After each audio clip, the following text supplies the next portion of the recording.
Hello दोस्तों, आप लोग कैसे हैं? आप लोग कमेंट करके बताइए। और आप लोग को मैंने नहीं बताई, हमारे बाबू हुआ है, मैं दिखाती नहीं हूँ।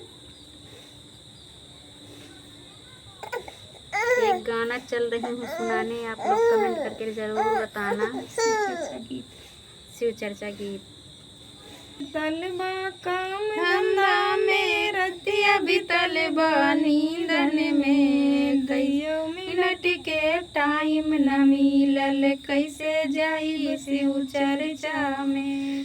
सब दिन रहलो सास के बस में, सब दिन रहलो सास के बस में कैसे जाई शिव चर्चा में। सासू के पठाइब गंगा नहाई के तब जाइब शिव चर्चा में। के पठाइब गंगा नहाई के तब जाइब शिव चर्चा में।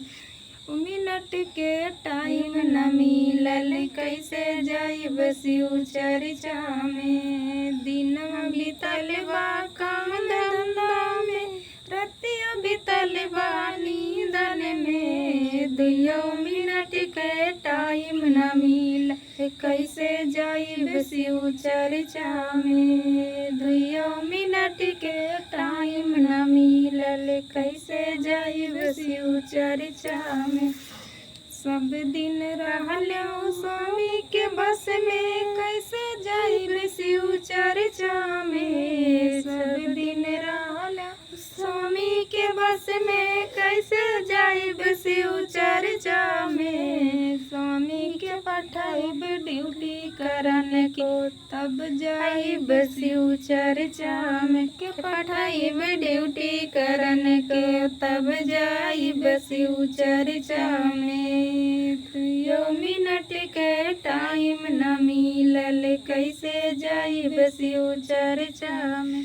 दिन बीतल बा काम धंधा में, रतिया बीतल बा नींदन में। दुइयो मिनट के टाइम न मिलल कैसे जाई शिव चर्चा में। दुइयो मिनट के टाइम न मिलल कैसे जाइब शिव चर्चा में।